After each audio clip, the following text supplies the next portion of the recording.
বিসমিল্লাহির রহমানির রহিম। আসসালামু আলাইকুম। নতুন পুরাতন বন্ধু সবাইকে নিয়ে আজকে আরেকটা নতুন রেসিপি দেখার জন্য চলে আসলাম। বন্ধুরা, আমি যেভাবে মাখাবো ওভাবে আমি কখনো কাউকে মাখাতে দেখি নাই, তাই আমি আপনাদের সাথে বলতেছি নতুন রেসিপি।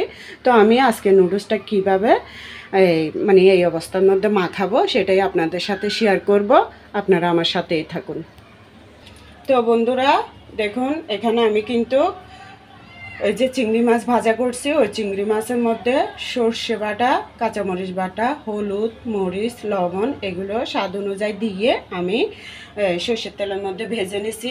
ভেজে নেওয়ার পর এখানে একটা টমেটো দিছি, পেঁয়াজও দিছি, দিয়ে আবার একটু কুচি করে নিছি। এখন আমি ওই যে নুডলসগুলো সিদ্ধ করে নিছি 5 প্যাকেট, ওটা এই যে মশলার প্যাকেট নুডলসের, এগুলো আমি এখানে একটু দিয়ে দেবো। 2টা রাখবো, 3টা দিয়ে দেবো এই মশলার মধ্যে, চিংড়ি ভাজা মশলাগুলোর মধ্যে। এই তো এখন 2টা দিচ্ছি। তো বন্ধুরা, আমি শুধু এখানে চিংড়ি মাছ মাখাইয়ে আমি কিছুক্ষণ রেখে দিছিলাম। ওই চিংড়ির মশলাটাই আবার তেলের মধ্যে একটু ভাজা করে নিছি, এক্সট্রা কোনো মশলা দিই নাই। এই তো এখানে 3টা দিয়ে দেবো, আর 2টা আমি এমনিতে দেবো কাঁচা মশলার গুঁড়োগুলো, 2 প্যাকেট দেবো আরও। এই তো বন্ধুরা, এই যে আমি এখানে মশলাটা দেওয়ার পরে এখন পেঁয়াজ 2টো কেটে দিয়ে দিচ্ছি। এর মধ্যে কাঁচামরিচ, ধনিয়া পাতা সব দিয়ে সামান্য করে ভেজে নেব। এতে দেখুন ধনিয়া পাতা, তারপর কাঁচামরিচ কুচি,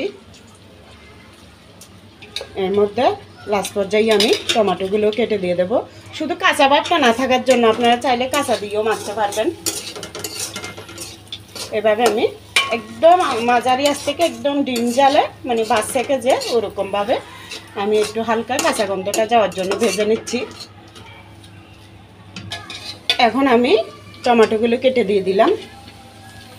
বন্ধুরা, আজকে ভাবছি আমি ভিডিও দিতে পারবো না, একটু শরীরটা অসুস্থ লাগতেছিল, তাই সন্ধ্যার সময় যখন আমি নাস্তাটা তৈরি করতেছি আমার মাথায় একটু বুদ্ধি আসলো যে আমি ভিন্ন ধরনের এই নুডলসের মাখাটা দেখাইলে আপনাদের সাথে শেয়ার করলে একটু ভিডিওটা দেওয়া হবে, শেয়ারও করা হবে এটা আর কি।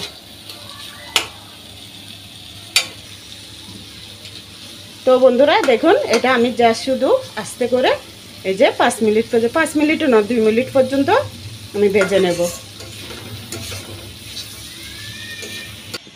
এই তো বন্ধুরা, এখন আমি মশলাটা দিয়ে চনামুড়ি যেভাবে মাখাই ওভাবে তো মাখিয়ে নেব নুডলসের সাথে। এই তো মশলাটা সব দেওয়ার পরে বন্ধুরা আমি হাত দিয়ে মাখাই নেব। এটা আমি আমার ছেলে মেয়েকে নিয়ে ঘরে খাবো, তাই আমি হাতে মাখাই ফেলতেছি। আপনারা যেভাবে ভালো লাগে সুবিধা হয় ওভাবে মাখাই নেবেন।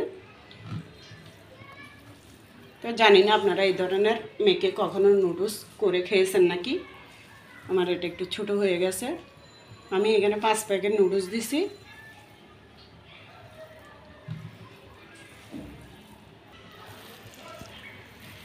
এই যে দেখুন, তো আমি ভালো করে মাখাই নেব প্রত্যেকটা নুডলসে, যাতে ভালো করে মশলাগুলো লাগে এভাবে করে।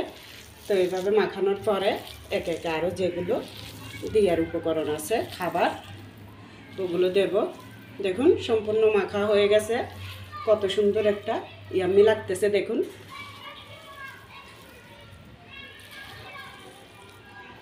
আমি মশলার মধ্যে যা যা লাগে সব নিয়ম মতো উপকরণগুলো দিছি, যেমন লবণ স্বাদ অনুযায়ী দিছি।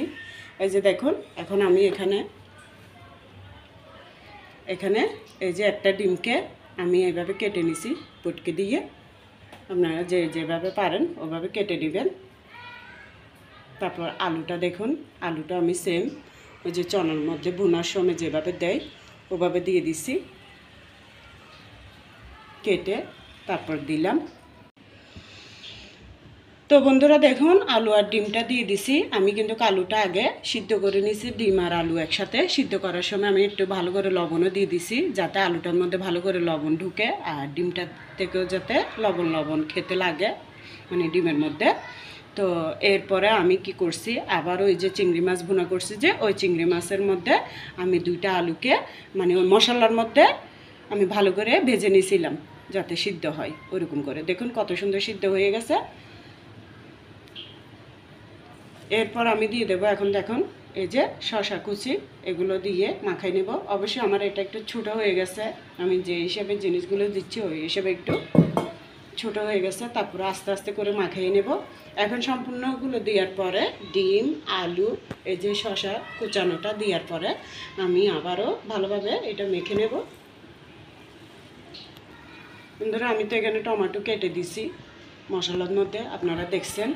তো মশলার মধ্যে আমি যখন টমেটো দিছি আমি লেবুটা আর দেবো না। আর যদি ছেলে মেয়েরা খায় একটু চেপে চেপে নেবে লেবুটা, তাই লেবুটা আর দেবো না। আমি গ্যাস্ট্রিকের ভাব আছে এই জন্য আমি ওই যে গ্যাস্ট্রিকের ওষুধ খেলে না আমি লেবুটা খাই না। আর আপনারা চাইলে একটু কাঁচামরিচও কাঁচা খেতে পারেন। কাঁচা গ্যাস্ট্রিকের ওষুধ খাওয়ার পর যদি কাঁচামরিচ খাওয়া হয় ওটা নাকি গ্যাস্ট্রিকের আরও ক্ষতি হয় বেশি। তাই আমি গ্যাস্ট্রিকের ওষুধ খাই বিদায় আমি আমার কাঁচামরিচটা খাবো না।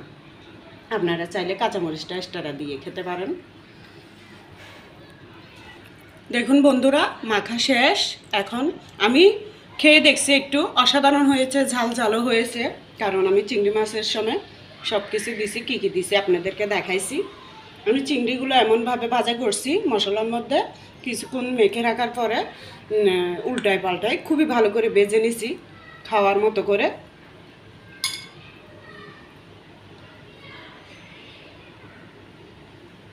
তো দেখুন এই বড় চিংড়িটার মধ্যে এই প্যাটের মধ্যে সব ডিম, এটা পুরানো ডিম তাই এগুলো আমি ফেলি নাই, আরগুলোর মধ্যে ফেলে দিছি। এই যে দেখুন। তো আমার এই রেসিপিটা আপনাদের কেমন লাগছে, মানে নাস্তার রেসিপিটা কমেন্টে জানাইন। ভালো লাগলে আমার নতুন বন্ধু হয়ে আমার পাশে থাকবেন। যারা নতুন বন্ধু হয়ে দেখেন আমার এই ভিডিওটা তাদেরকে বলতেছি, আর যারা পুরাতন বন্ধু তাদেরকে অসংখ্য অসংখ্য ধন্যবাদ ও মন থেকে অনেক দোয়া আর ভালোবাসা রইল সব আপু ভাইয়াদের জন্য।